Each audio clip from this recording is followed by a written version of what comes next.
Okay. So we call state J to be accessible from state I. So the state J is accessible from state I if there exists an n such that so n can be 0, such that the Pijn is greater than 0. So it means that in n steps, the state I can reach to state J with positive probability. We usually define that when n equals to 0, that Pii is 0 to be 1. Okay, be 1. So when n is 0, and if I and j are unequal, then Pij0 will be equal to 0. So this is the zero cases. And we say two states, I and j, are said to communicate with each other if I can reach to j and j can reach to r. And in this case, we will use the bidirectional arrow to denote their relationship. Okay, so with this, so let me give you the idea of accessibility. So suppose that we have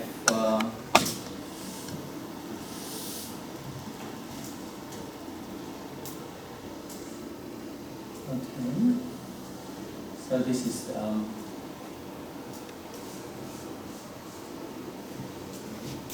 Pij. Okay, and so suppose we have 1, 2, 3. 1, 2, 3.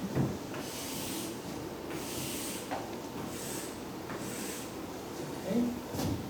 So here is the I, and this is the j. And the entry here is Pij. So this is 5, 0, yeah. Okay. And here we have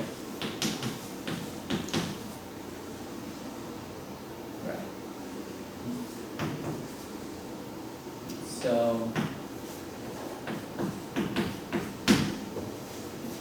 okay. First of all, we have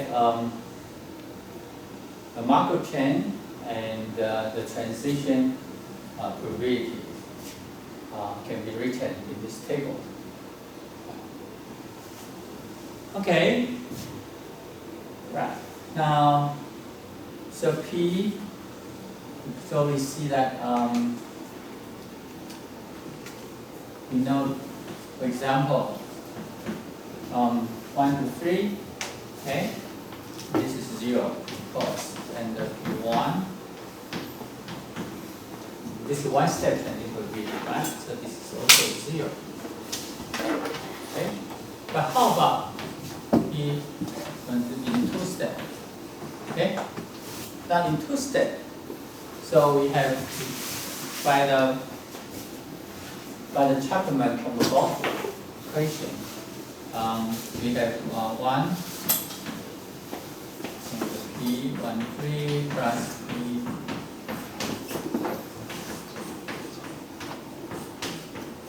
Okay, so this is by the Chapman from Bloch equation. Okay, and P11. P3, so P11 is 0.5, and P3 is 0. How about P12? So P12 is 0.5, and P23 is 0.3, P3 is 0, this is 0.4, so we have 0.15. So this is bigger than 0. Okay, so actually we find that state 3 is accessible from state 1. Okay. So this is by definition. You can check all possible n and to see if this is better than 0. Okay. So accessibility means that if there exists one n such that this is true, then J is said to be accessible from. Any question?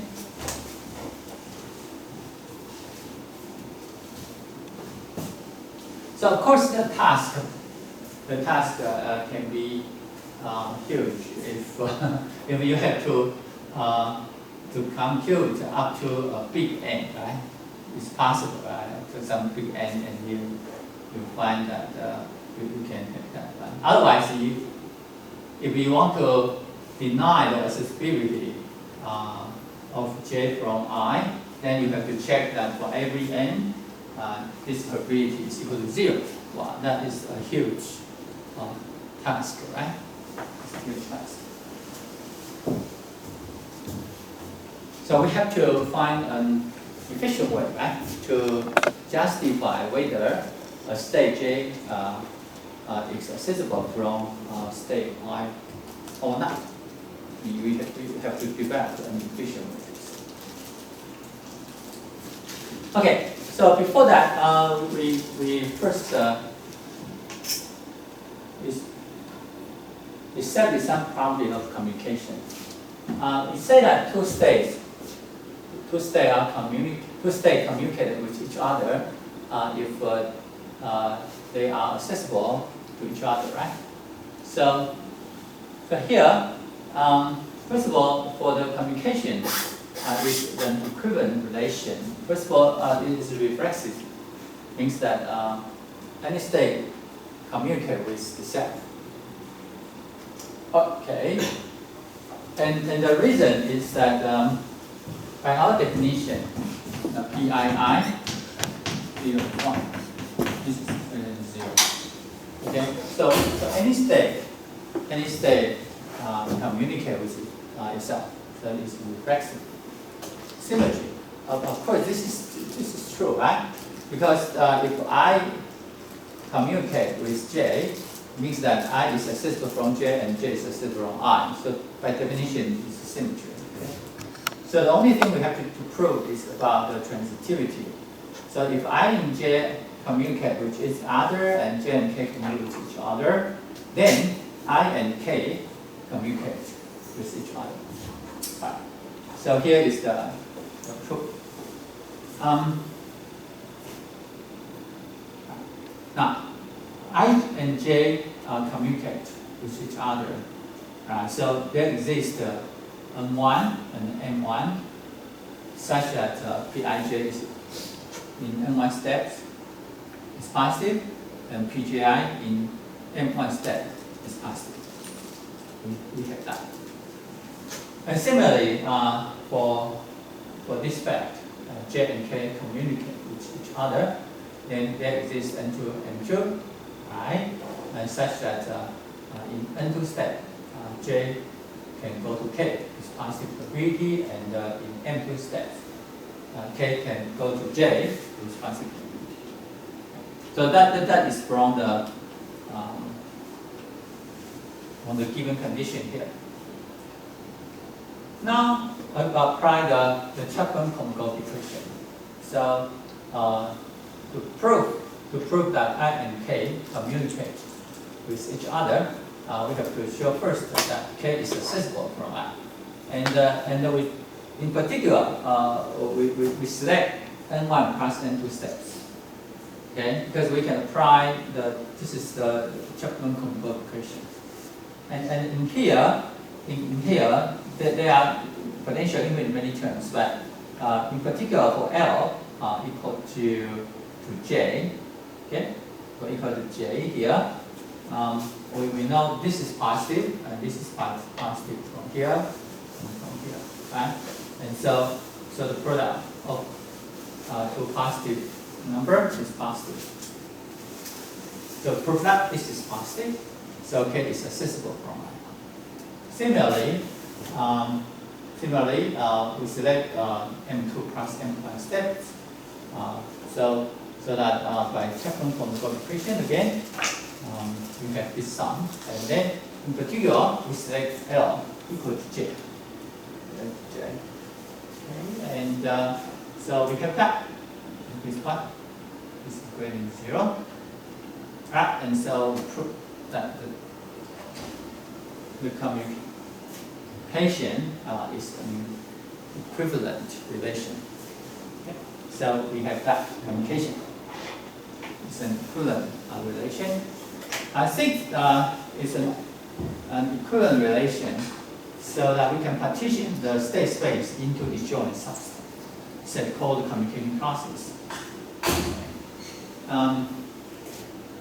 So we use one-step training group B to draw a state training diagram. So this is the this one we have 4 states 0, 1, 2, 3, and whenever if we have a positive one-step training group B, we draw an arrow. Okay, so here from 0 to 1, okay, we have positive one-step training group B, and to 2 we have the other, and to 3 here. But we don't have a one-step training positive from 0 to 0. So anyway, P01 plus P02 plus P03 will be equal to 1. All right, and very interesting. I think I forget to draw a step loop here. I'm sorry. So I have to draw a step loop from here to here. Okay, so please draw a step loop here. So P11 is positive. Actually, it's equal to 1. And P22, yeah, it's 3, 5, it's 2. So we have to have a step loop here. 2 has a step loop. Okay. So the diagram is here.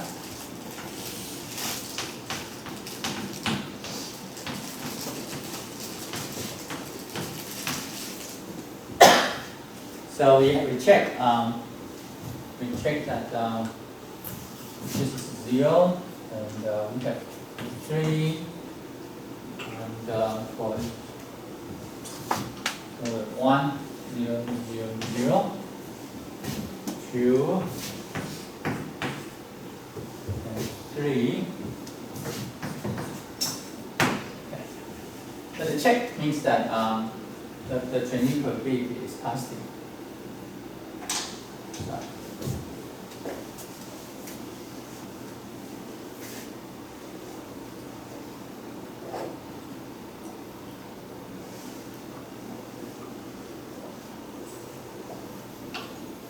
All right. So there are 3 communicating classes from this transition.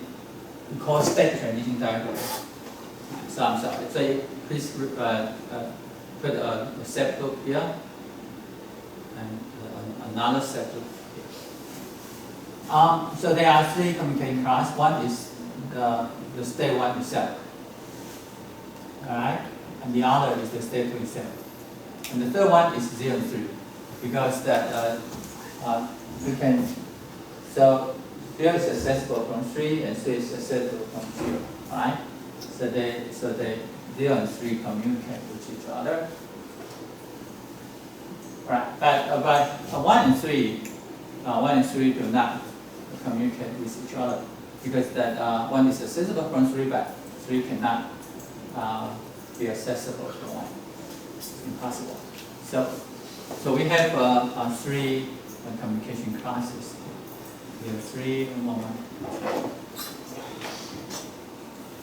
Okay, and we know for any equivalent relation, we can partition the set into equivalent class. And because that our equivalent relation is the communication relation, so we call the classes communication classes. Any questions? So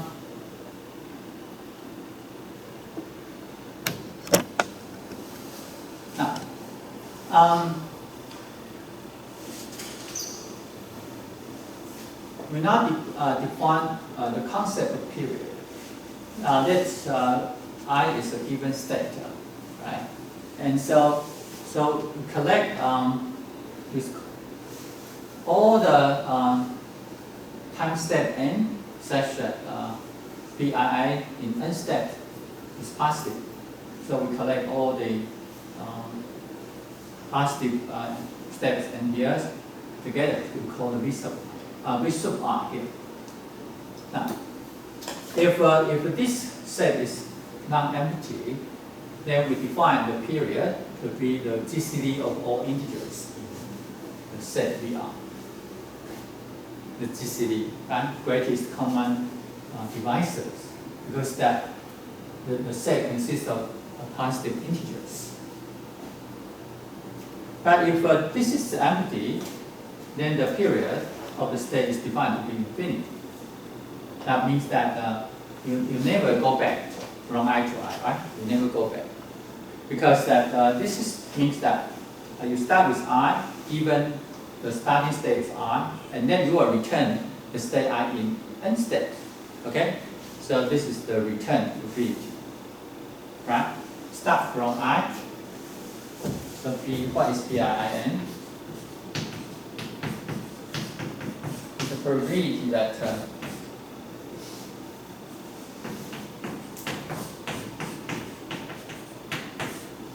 it is that given the initial state is I, then you will return to the same state I in n step. Okay? And so this is the return probability.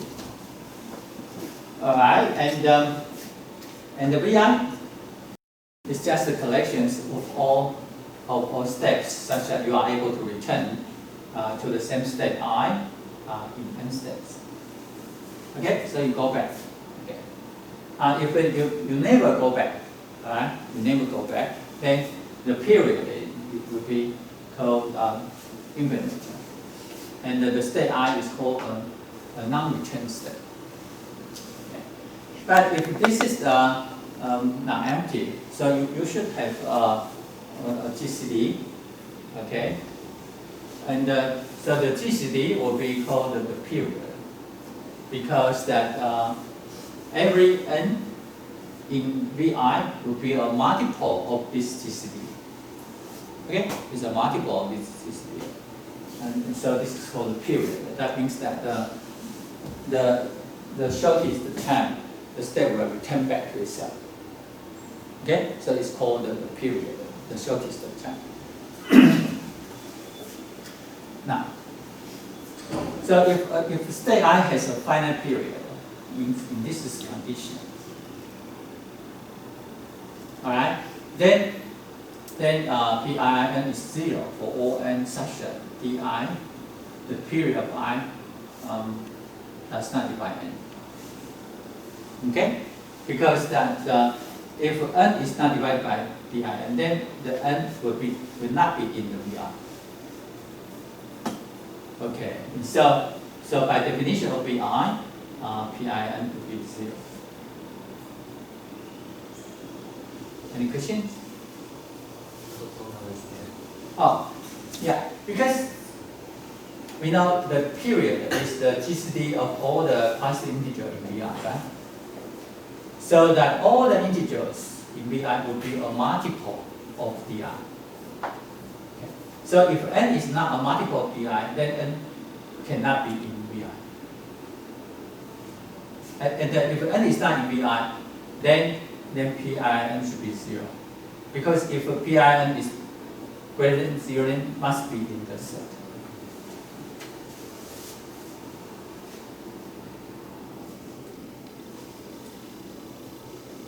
Okay, now, a property is that if I and J communicate with each other, then they will have the same period. Right? So they must have the same period. It's not trivial, but it's intuitive.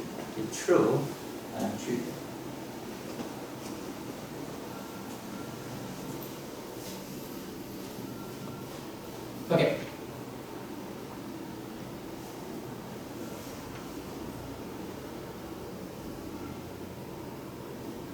we assume that I not equal to j.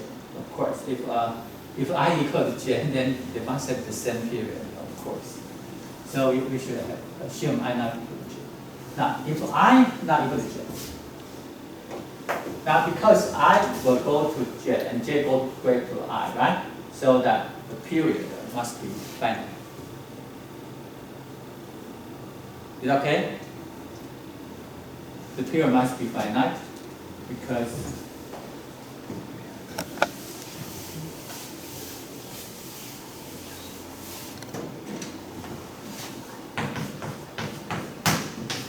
means that there exists n m such that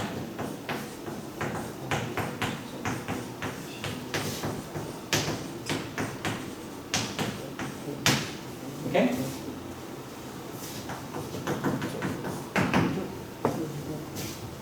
And so this is defined as PII n plus n, right? Will be greater than equal to PII and PIJN, PJIN.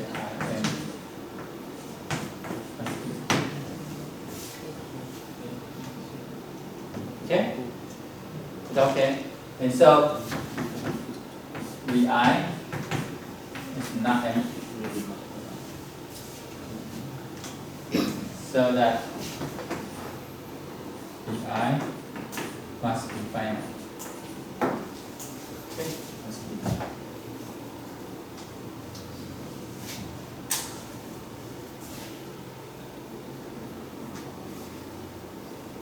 And similarly, for J, we will still have the same. So when I and J are two different states and they communicate with each other, then their periods are finite. Okay? And our goal is to prove that these two periods are equal. All right, so this is what I just explained. Okay, so yeah, I'm ready already. Okay. Now, anyway, so just from here, as I have shown here, that n plus n should be in VI, right? That should be in VI.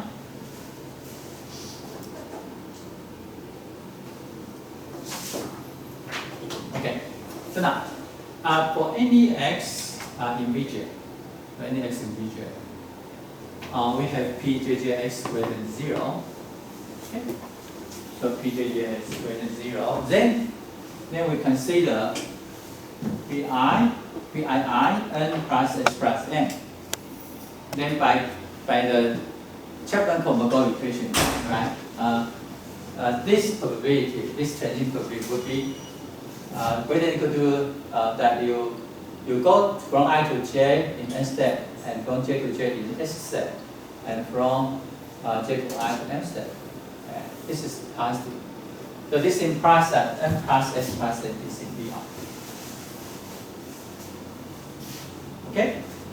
So VI has a lot of things. For example, first of all, we know that VI can change an element n plus n. And then for any s in Vj, then n plus s plus m also in VI. Okay? You have other things. So you know the di, because di is the GCD in VI, so di divide n plus n, and also di divide this one. Okay? And so di must be a divisor of their difference, right?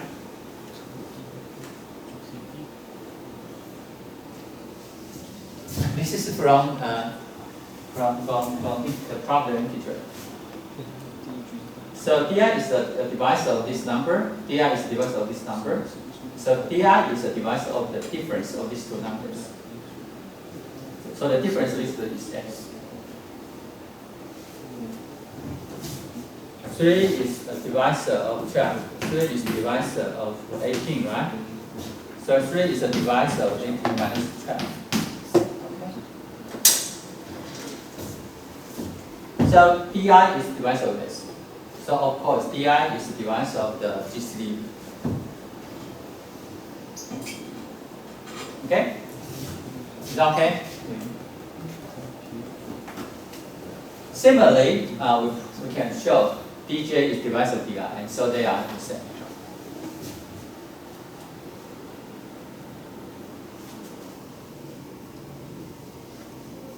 Okay, so that if I and J communicate with each other, then they will have the same period. So the period is shared by all states in a computation class. So it is a class property, right? So any two states in the same computation class will have the same period. Okay, will have the same period.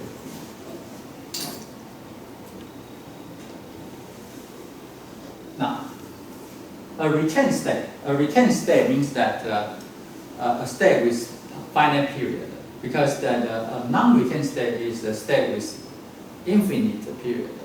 Okay, so we know the definition. Now, a retained state R is called a periodic if the period is 1. Otherwise, the state would be called periodic state.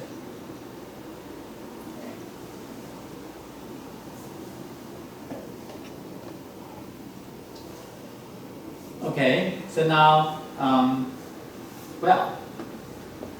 we will develop more dedicated properties of Markov chain.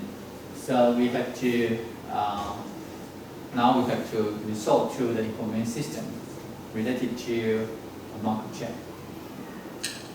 Right. So an information system G of events is a sub-collection of events from the sigma algebra of all events of interest in our probability space. And also such information must be a sigma algebra too. Okay. So for example, the subspace must be in this information system, and if E is an event in the information system G, then the complement is also in the information system G. And if we have a countable events in G, then their union must be in G. So 1, 2, 3, just to say that G is a sigma algebra set. Okay. So any information is just a sigma algebra. Now,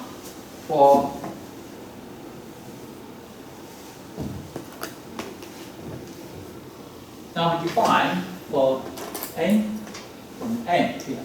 So n will be greater than 0, and n is greater than n, but it's finite. So the f and n interval, right? To be an information system of event generated by random variable by observing the state of the Markov chain of the stochastic process from time n to time n. So the observation from time n up to time n. So actually, this sigma algebra is just the sigma algebra generated by random variables xn up to xn. Okay, so this is that. And for example, nn is just the information system generated by xn. Okay. So it will consist of all possible unions of the atomic events, because we are considering discrete states here. And this one will be the information system of event generated by all the observations from now to the future. So we will see that this is called the future information systems. Of course, it includes the current time n here. So starting from n, go to the infinity. So it is the sigma algebra generated by xn, xn plus, etc. So the general comment is that if we regard n as the present time, so if n is present time, so then f0n, I'm sorry, I have to put in the subscript tell us all the history up to now. So this is the history of the Markov chain up to now. And this one called the feature of Markov chain from now. Okay, past. Current, this is current time, current information systems. This is the past information system up to now. And this is the future information system from now. Okay, so it's a verbal description of the information system. Now, for a future event, suppose we are considering a future event here. So event E is in here. Then the conditional probability given the history up to now. Okay? Remember that event E can be involved Xn here. So E can be involved with Xn, including the time, current time. And the history is up to now N. Okay? Anyway, but the conditional probability, right, given the history up to now, will be equal to the conditional probability given the present state, which will be 1. So it is an extension of the Markov property, right? Because the Markov property we developed in the previous sections here, something like that, on Wednesday.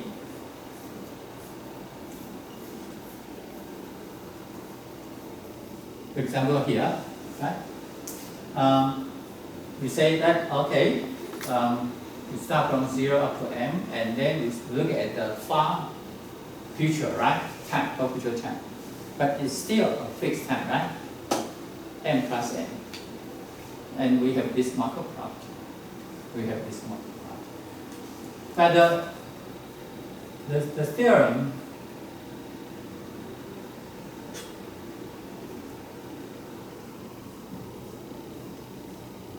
to stay here is far more reaching to the future, because the event can be very complicated. The event essentially involved the observation from now to the future. Okay, so the event may involve infinitely many observations. Okay, infinitely many observations. Even though for such an we still have the Markov property. Given the history up to now, then the conditional probability would be the same as given the current state.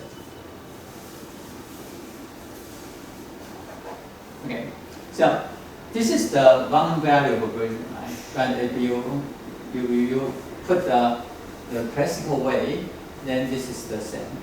To say that given the history, or given the whole history of the state evolutions, the conditional probability of E is the same as given the most recent, the present state. Whenever this joint event occurs constantly. But the joint event will always be positive. Not necessarily. But the moves how can it not be positive? Well, because the state can be assigned arbitrarily. Okay.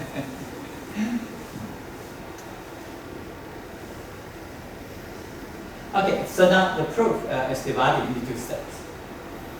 So we first show this value that if E is confined to the information system. Okay, just a finite number of observations starting from n up to n plus n. Okay, so the event E is generated by xn plus 1 up to xn plus m. There are only finite many observations here. So we have to, and we can show that by induction. Right, so this is the first step. the second step is that the extension from such a sequence of immune system up to this one. Okay, so this is a very big information system because it involves infinitely many observations. And so we have, you can see that this information system is basically is a filtration, right? Because it is increasing, only increasing. And then up to here, up to the union. But the union is contained to the sigma algebra. Okay? And in general, the union is not an information system of the event because it is not a sigma algebra in general. Okay? So, so that we have to so they may not be equal. And then the extension from here, from an event here to the event here, is proved by a certain extending theorem called the monotone class theorem. And we will not develop here because that it is theoretically very important things, but it takes some time to do. Okay, so we can. I think I just mentioned that to go to so far, we have to use the so-called monotone class theorem. But the first step is easy. Okay, the first step is easy. So that because it just involves finally terms there.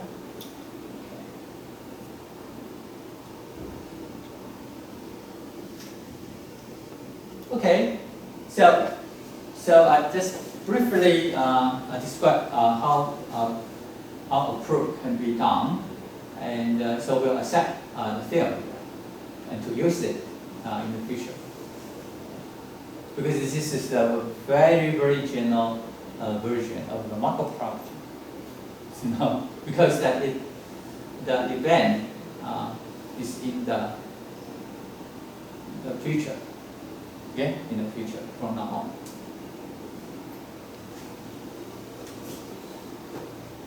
Now, for a past event, so E is in the past up to now, and F is a future event from now. Okay. Then condition on the present state. The past event and the future event will be independent. Interesting. Okay? So given, it's very important to see, given the current state. Given the current state, then a past event and an arbitrary future event will be statistically independent. Right. So this is a random variable version, but this is a classical version. So given the current state here, given this event, then an arbitrary past event and an arbitrary future event will be conditionally independent. Right, so here is the proof. Right, first of all, the conditional probability can be written in terms of indicator, so that this is the conditional expectation of the indicator of this joint event.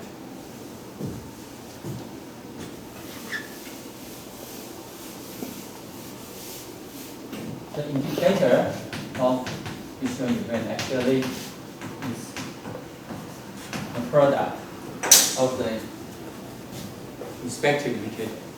Okay? We use that often. Alright, so and then by applying the theorem 1.2.10, we put more information. So we have 5 information here. Alright. We take the condition expectation for the bigger information system. And then we take the expectation again for X and only. Now, because E is an event for the past, right? In the past. So we can move out from E because the indicator is a function of x0 after xn. So by theorem 1.2.8, I think so. So we can move it out here.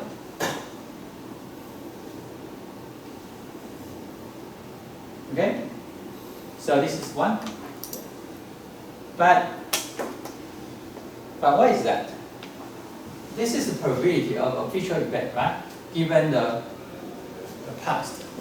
So from the previous theorem, right? This condition probability just depends on xn only. Okay. So this one, this condition expectation becomes to depend on xn.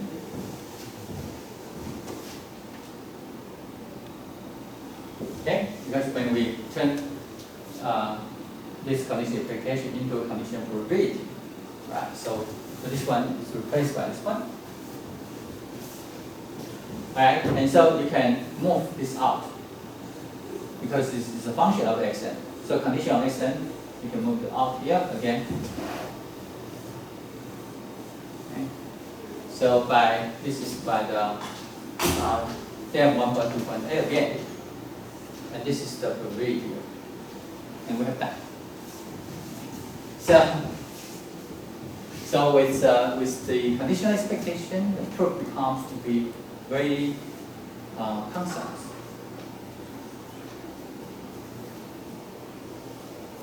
Otherwise, to give a proof in a classical way would be very ridiculous. Any questions? Right. So the important thing is here, right, is that given the current state, an arbitrary past event and an arbitrary future event will be statistically dependent. Very, very nice property for Markov chain. All right. So now we look at some detail. But so let's take a short break. For 5 minutes. One is the subscript, the other is the subscript. So the subscript describes the state I, and K is just the so-called times here. And so for K can be 1, 2, 3, etc. with the successive times at which the Markov chain transit into state I after the initial time zero. So see, the point is that it is not the near time. So it would be a time after the initial time, right? And so for example here, at the time 0, the Markov chain starts with state 1. Okay.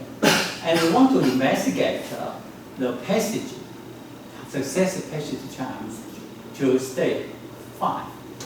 Okay? So here. So this is the first time that the Markov chain will visit state 5. And the first time will be what? Is 1. Okay? And then the Markov chain will visit state 6 and state 2, and then again state 5. So this is the second visit. So it's T2. Right? And then after that, the Markov chain will visit state 4, 4, 3, 1, 0, and 5 again. So now this is the third time. The third time that the Markov chain visits state 5, etc. All right. So this is time. So it's called a recurrence. Recurrence time. Okay. Recurrence time that you will visit some state 5 repeatedly. This is normal situation. Because if you have a state, and the Markov chain will never visit the state, then this state should be very, very particular. Something wrong there. Okay? So for an ordinary Markov chain, the recurrence should be a normal phenomenon. Okay, and so we should have a sequence of successive passage times. Okay? So it's kind of recording. And you can see that for each state I and for each k, this is the random time. It's random. It depends on omega. Depends on the realization. Okay? Depends on the realization. So it's a random variable. Okay. It's a random variable.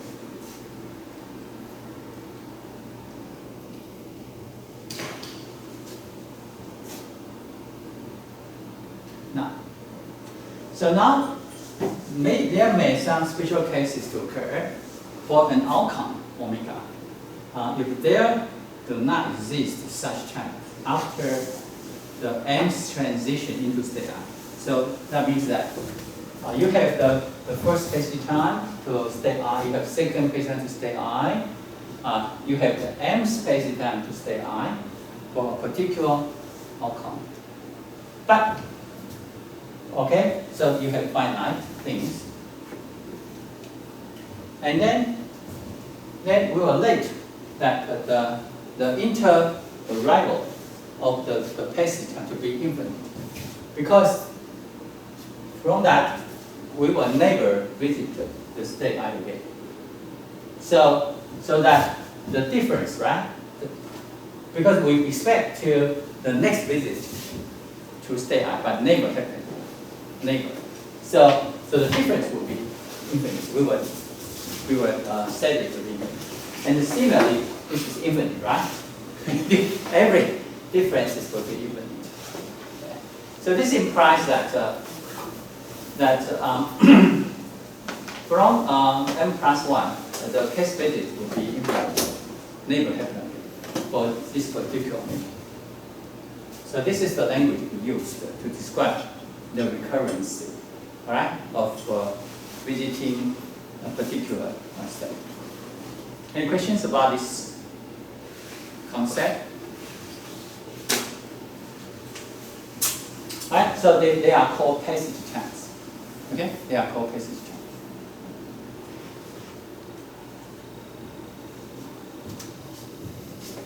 What? Now, so the cases, this is the first passage time. We will see that the distribution of the case passage time will depend on the distribution of the first passage time. So the first, because of the multiplication, we will see that. Alright, so the first passage time is very important for studying the recurrence behavior of Markov chain. So here is I is the initial state. I is the initial state. And J is the state we want to visit for the first time. Okay, so given the initial state is I, alright, and the first visit to state J is K, that means that the state is not equal to J, the second state is not equal to up to K-1 state is not equal to, but SK equal to J. Okay, so this event is the same as this event. Okay, so it is denoted as Fijk. So this Fijk are called the first return probability. Okay, if I equal to J, then this is so F of I K would be called the first return probability of state I in K step. But if if J is not equal to I, then it would be called the first passage probability in K step from state I to state J.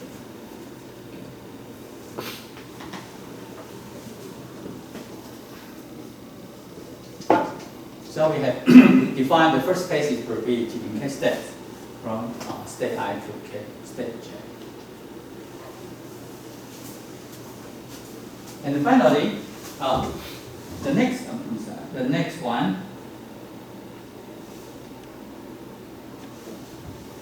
Now the Fij is that given the interstate to be I, that we will visit the state J eventually. Okay. So it's called the first passage probability from state I to state j.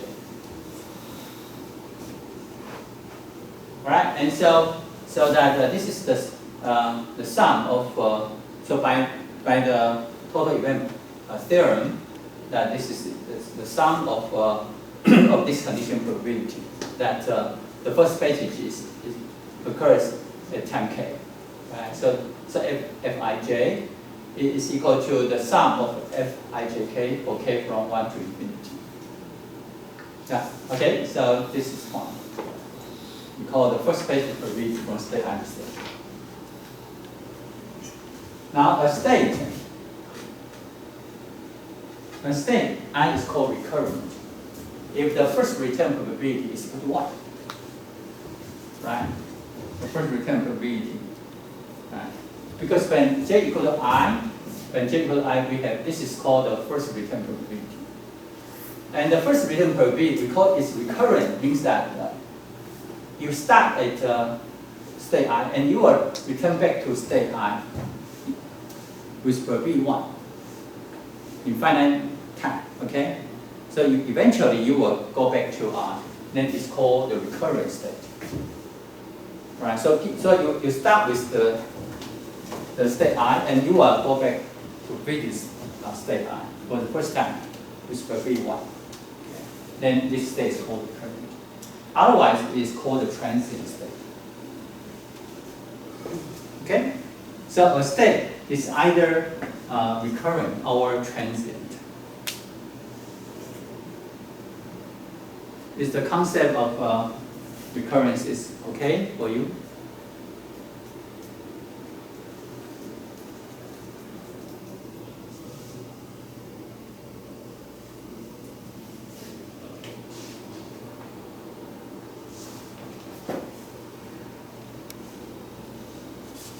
Okay, so now we let Nj infinity to be the total number of transition into state J during the lifetime of the market chain.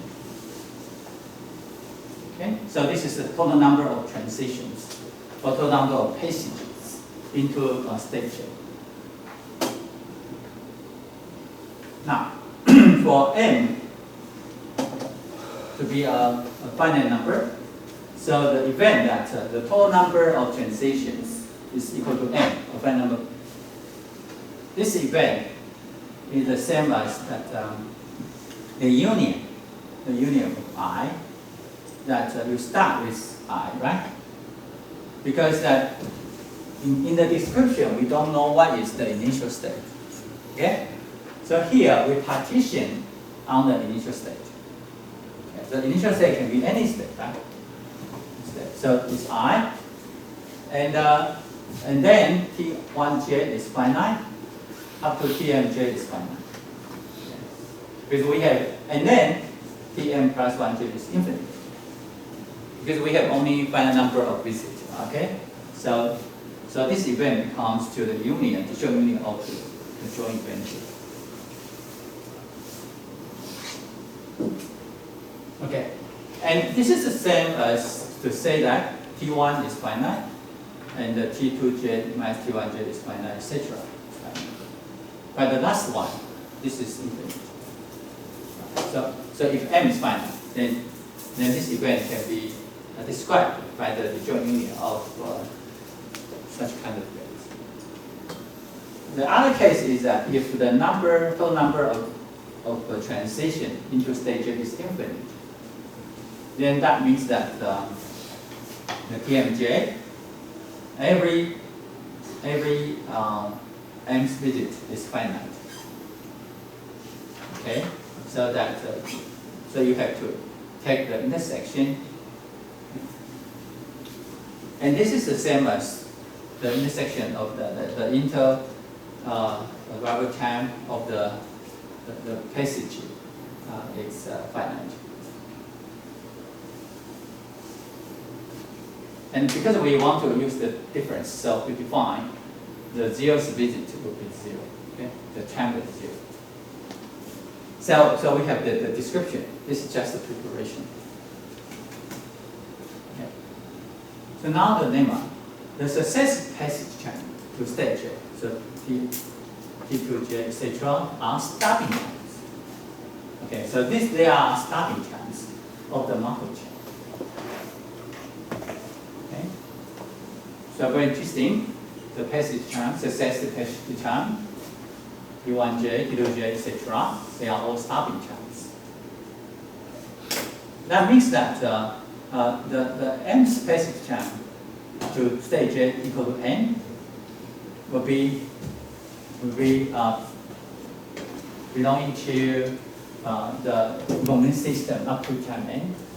Okay, that's the definition of the stopping time. So the approach to prove a lemma is by induction of m. Okay, so for m equal 1, so we first consider the first passage time. Right.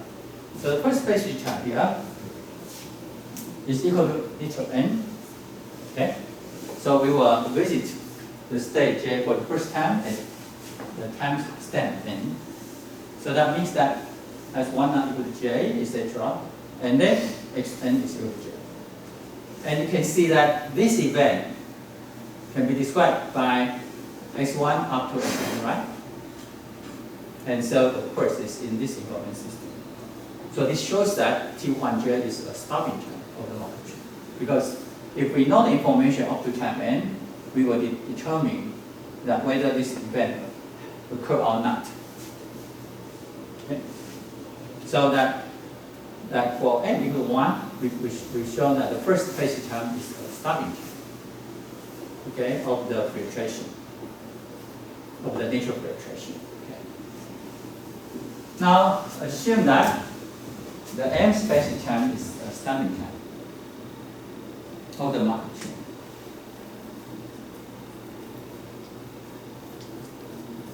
Okay. Now, so it's clear that for all the n, all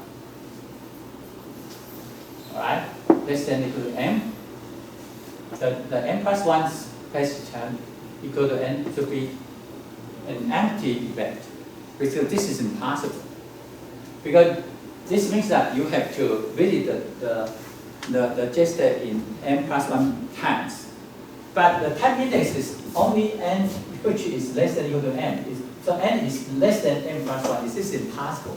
You have only n time step. How come you can visit the state j for n plus 1 times? It's impossible. So that this is empty.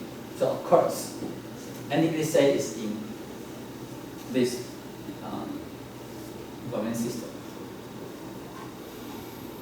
Now, so we will consider n greater than equal to n plus 1. Right? So when n greater than equal to n plus 1, then this event is the joint union that the nth visit, all right, k from 1. At least you need m times to visit the j for m times, right?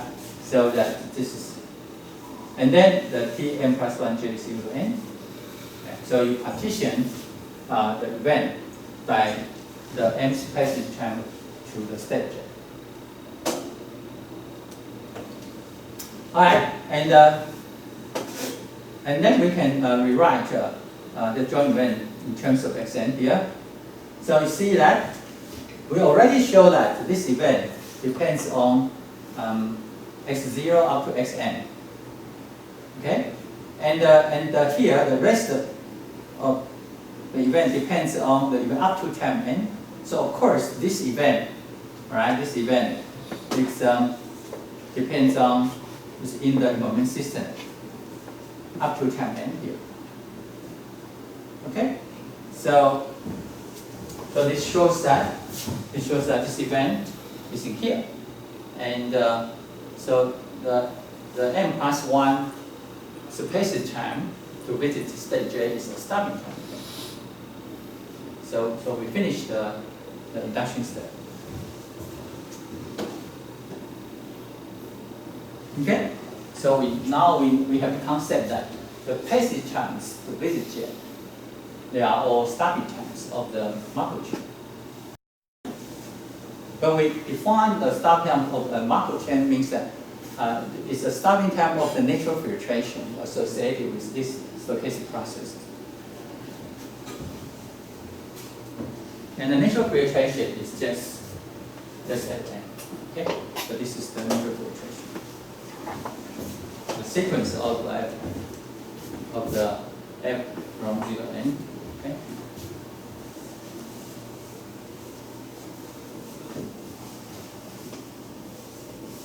So this is the filtration.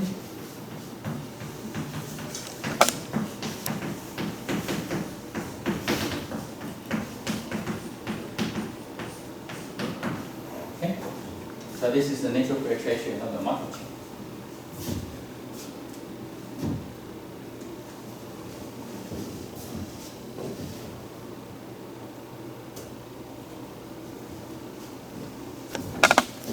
Okay. So now, for any state jk, and we have given the initial state.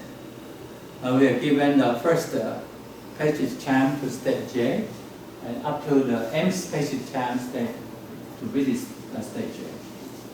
Right? So condition on all these informations.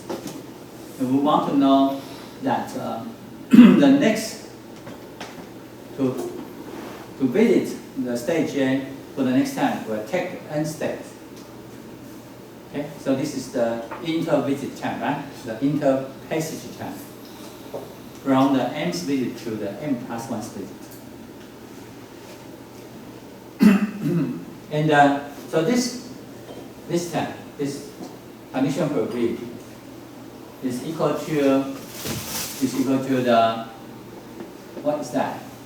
Is equal to the first return. Okay, the first return probabilities in k steps for the state, and times the indicator. All right, the indicator is that the TMJ is finite. Okay, because if the TMJ is infinite, then you don't have this probability is 0. Okay, this is 0. So it's very important to know that the m's passage time is finite.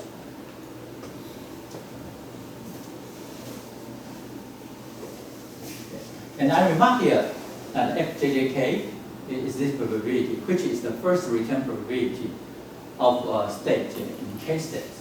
So it's that start with state j, and we will return back state j for the first time in k steps. Okay? So this is the first return probability in k steps. Because that at this time, right, you are the states in j, and then this is the first visit to state j again, right, in k steps.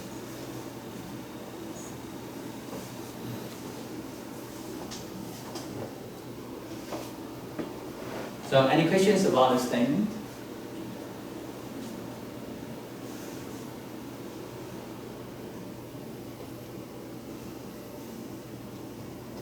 Okay.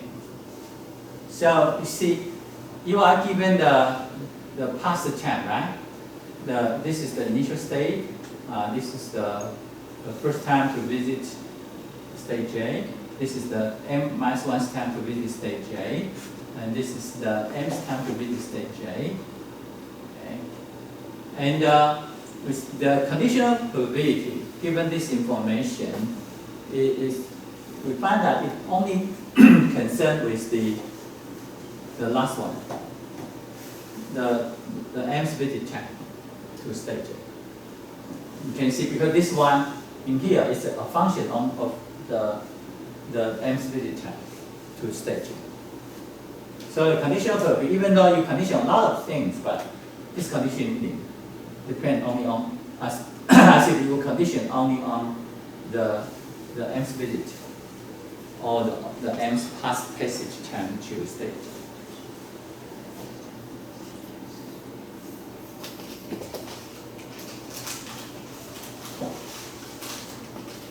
Okay, so now let's take the to see the proof. So we listed all the times here. And of course that we should have T1 is positive, and all the time will increase, strictly increase. Right? And so this is the first real time, and here the initial state is I. It can be arbitrary, okay? Because the initial state can be arbitrary. The initial state is I, and the first bit time is T1, and the m minus 1 speed time is T sub m minus 1, and the n speed time to state J is T sub n. Alright, so this is the detailed description of the history. You can think about that. Even though the history, they are consist of stopping chance. And so you have that.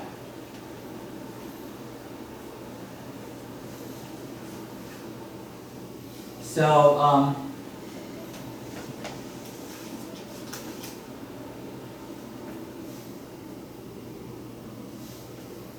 okay, and so you can see that the Tm plus 1, because the difference is k, so the event is the same as the Tm, because the mth visit to state J is Tm. So the next time is Tm plus 1. Tm plus is not J. Tm plus k minus is not J, but Tm plus k is J. Right? So this joint event is the same as this event. And the description here up to here, and now here that st plus 1 and also Tm plus minus 1 plus 1 not equal to J up to Tm minus 1 not equal to J, and but Tm equal to J.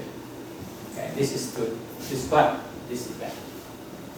Right. With the information of that, the event can be described in this way.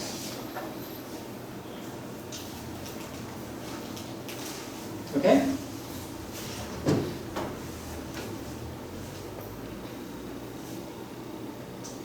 Now, let's see. Tm plus 1 up to here is in this feature. This feature, right? Starting with Tm.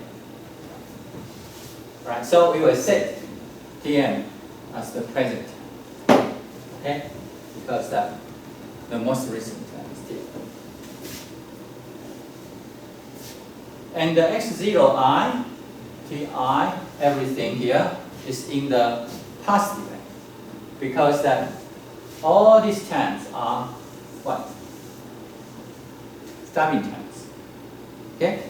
So this event depends on observation up to x sub t1, up to time t1. And this depends on the observation up to the time t sub n minus 1. Right? And also we have all of these things. Okay. So this event is in the past up to now. Okay? So the whole thing is the F, right? The future event. Here is the future event.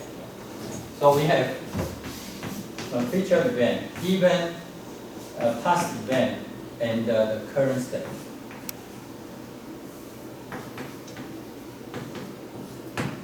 Okay? So now we have the situation. Okay? So here, this one, everything here is the future event. And everything here, up to here, is the past event.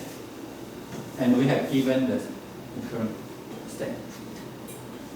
Now, by conditional independency, okay, so this is what?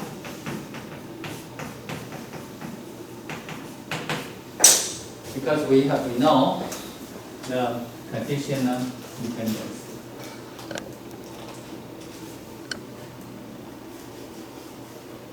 Here. Okay? Because they are conditionally independent. So given the state, future event and past event will be statistically independent. Okay, so we have this one. From here, we know this one.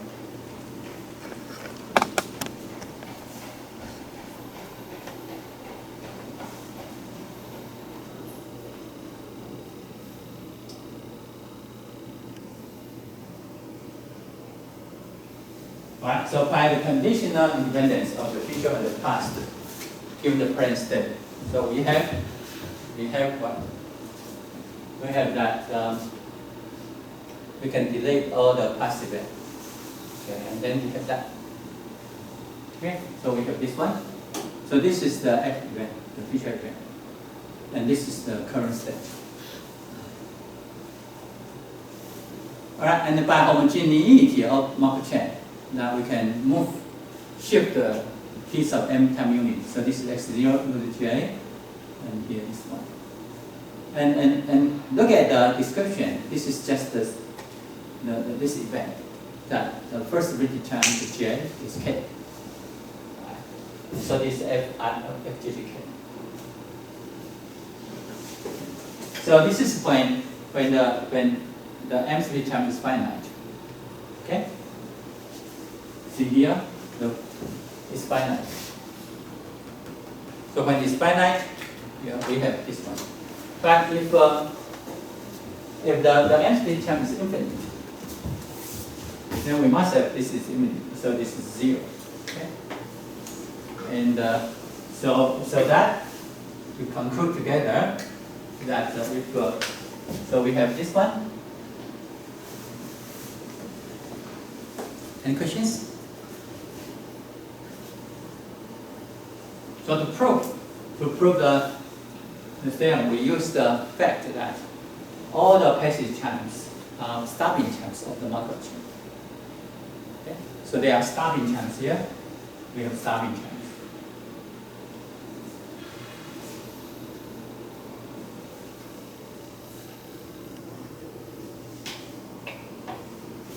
So this theorem is very useful because that it's a random value of reversion. Okay. So now, so if J is a recurrent state, alright? So if J is a recurrent state, and x0, the near state is J such that the first passage time is 1. So eventually you will reach J, which will be 1. Right? Then the passage times are all finite, which will be 1. Okay? So if J is recurrent, and so the passage time finite will be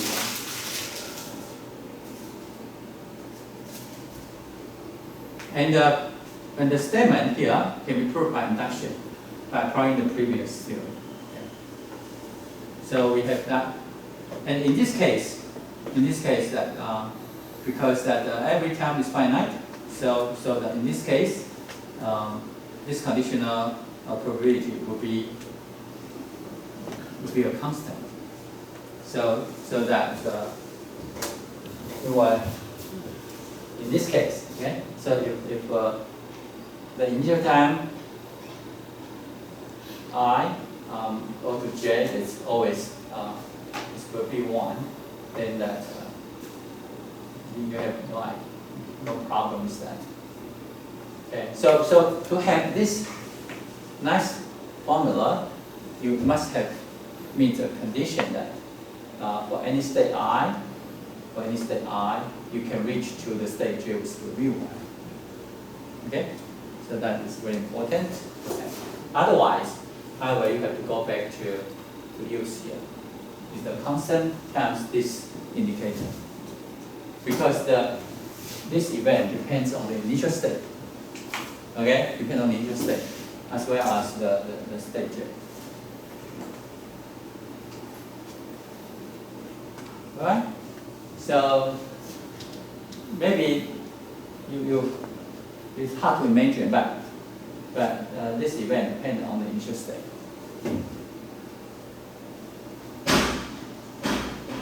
For example, if I have a state 0, 1, and 2 in here, 1.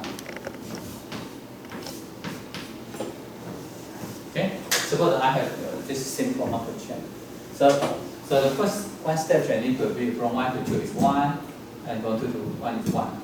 But 0 will go to 0 again. It's separate. So if x0 is 0, you will never visit state 1 and 2. Never. You will never visit. Okay? So this finite depends on the intercept.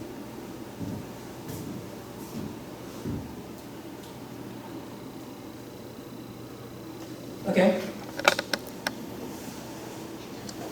So now in general, we will have the following theorem. It's called the renewal property of marker chains. Now, so let J be a recurrent state. Right? So J is a recurrent state. And I be a state that Fi be 1. Okay, so that means that the first stage time from state I to state J is, right? The first stage probability, I mean, so the first stage probability from state I to state J is equal to 1.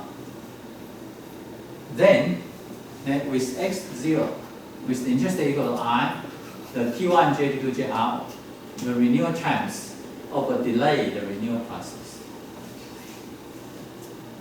Because the T1, the distribution of T1 here, right, may be different from the difference from the interrupt times, the distribution of the interrupt times. So it's called the delayed renewal process. But if J equal to I, if you start with J here, then it will be a pure renewal process. I think that's reasonable, right? So the first, so if I not equal to J, then the first renewal time depends on the state, the initial state I. Okay? So that's why it's called the delayed renewal process. Any questions?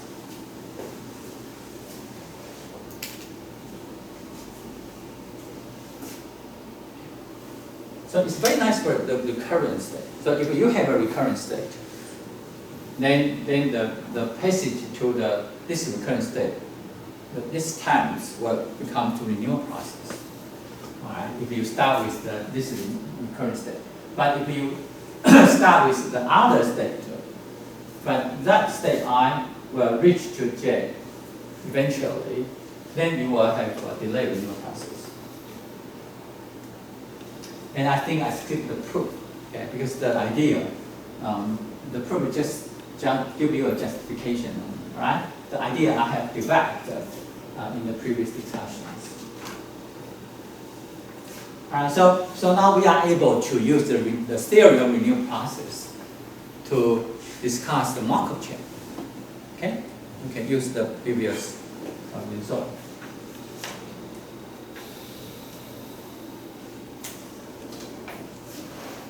All right, now we go back to see, we have proved this theorem, right? So given the interstate and given all the all the passage time to state J, and we want to know condition probability that it will take a k time unit to reach to the next passage to state J, and we know that this is equal to this product. So from that, we see that the probability of this event, so it's the sum of this one. Okay, and the sum of this one actually is just the first return probability of state J, right? So this is the first return probability.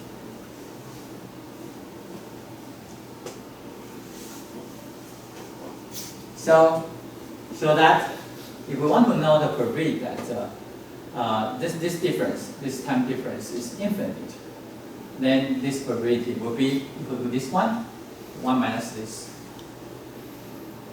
Okay? And so, well,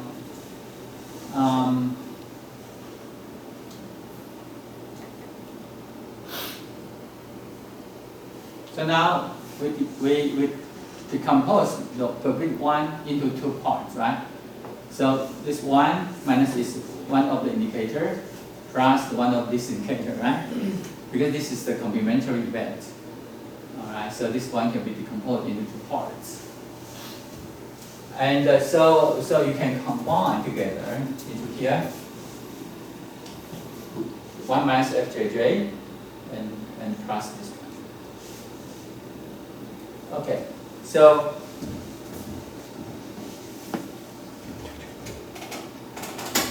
now we define nj infinity to be the total number of transition into state j in the left hand of market chain. Right, we defined that before, right? So this is the total number of transition into state j, all right, in the left hand market chain. So now the distribution of this quantum variable, given the interstate to be I, okay, given state is to be I, is here. So if m is finite, then you can see that all these are finite. And then the next one will be infinite. Okay. Now by basing theorem that this conditional probability, a lot of joint event here, can be written that T1 is finite given x 0 to I, and this one is here but given this event, etc. To over here that this is finite and all is finite because the given is finite, and the last one, this is infinite. Okay. And you can see that this is the probability Fij. Okay, this is Fij here. Right. The first page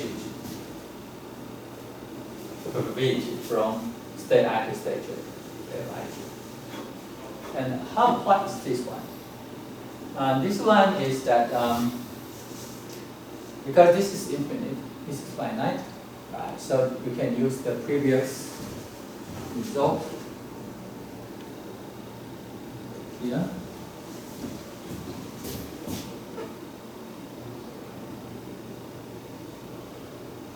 Yeah, here. Oh, sorry. Oh, this one.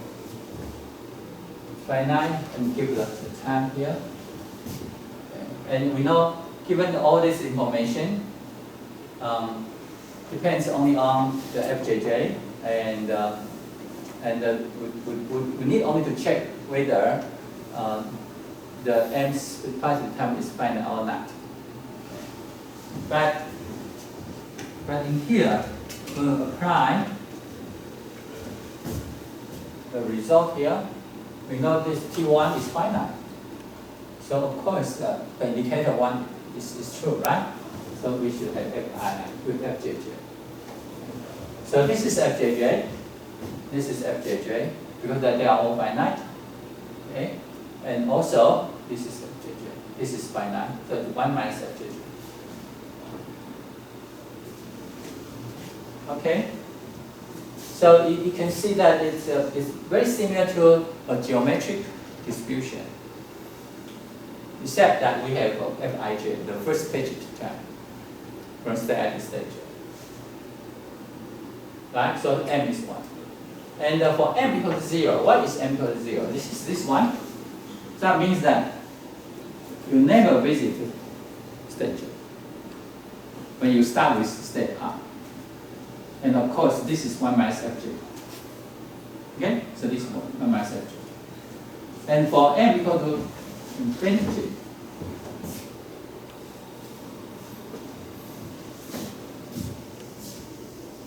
m equal to infinity, alright? So that is Fij if Fjj is 1, okay, and it's 0 if Fjj is less than 1.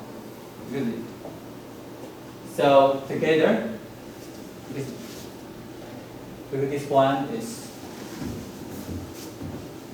so together. So we have everything already.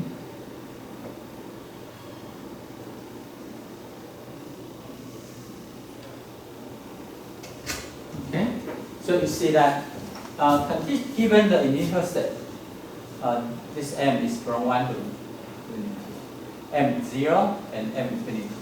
So you add these three together. So you can, they must be equal to 1. So you add 1 minus f ij summation m from 1 to infinity f ij jj, right? And the last one depends on, so it is depend on here. Say, for example, if fjj equal to 1, so this is 0, right? Because if fjj equal to 1, then this is all, it's impossible to have. We can look at the previous discussion. Yeah.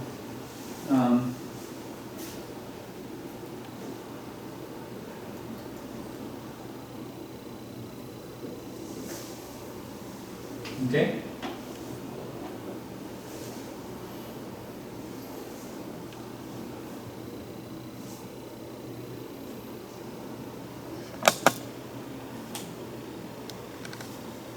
So this is total number. You have that. And so if fjj is recurrent, then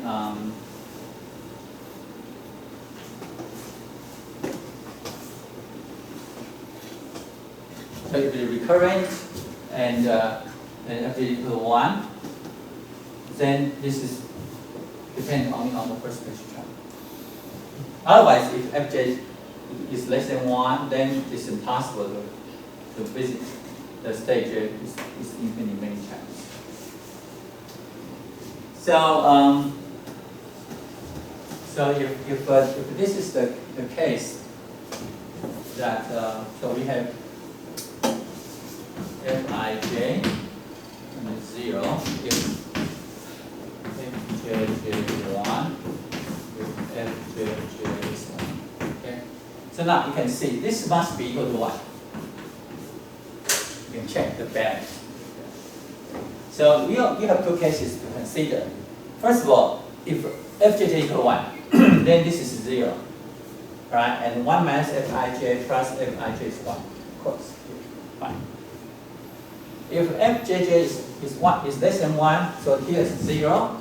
Alright, so now this is non-zero. So you have to consider the infinite series. So you have Fij and 1 minus Fjj summation m equal to 1 infinity. It's n minus 1, sorry. Fjj is 1. But what is this? This is equal to 1 minus 1 over 1 minus Fjj. Okay, so you can cancel that. And then 1 minus Fij plus Fij equal to 1. Okay. So you check the balance, right? So this is true.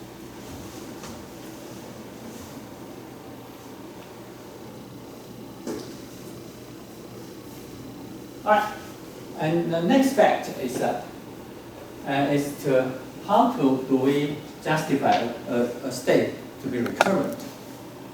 Here is the proposition that you can just find the sum of the n-step changing coefficients from state I to state j to state j. If the sum is infinite, then j is recurrent. Otherwise, j is transient. So observe that. What is the total number of passage to state J in the left-hand of the Markov chain is equal to this sum. Again, this is obvious. So if J is recurrent, then of course this is 1. So start with J. You will visit J with infinite many times. So this is 1. So which implies that the expectation, right, this expectation is equal to infinite. Right. Now what is this? What is this? But by plugging into here, right, and you can exchange, because everything is positive. You can exchange the sum, infinite sum, and the expectation by probability. So you can always exchange that. And this is actually the n-step changing probability from stage to stage. So that finally you have the result if J is recurrent. Okay? So if J is recurrent. But conversely, if J is transient, right, then we know that we already compute that this distribution, this condition distribution, is a geometric distribution, right, for m from 0 to infinity. So that the expectation, condition expectation 1 over 1 minus f is finite. And we already proved this is equal to the sum. So this is imply that this is equal to that, and it's finite. Okay. So it's very interesting that that we can actually we establish identity. This is summation, this infinite sum. It's actually 1 over the first return to 1 minus the first return to bit. So in the proof we compute this identity.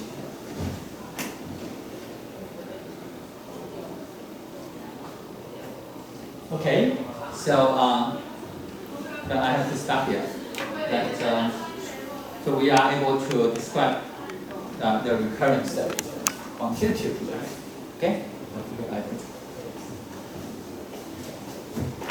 Right, shall I stop here?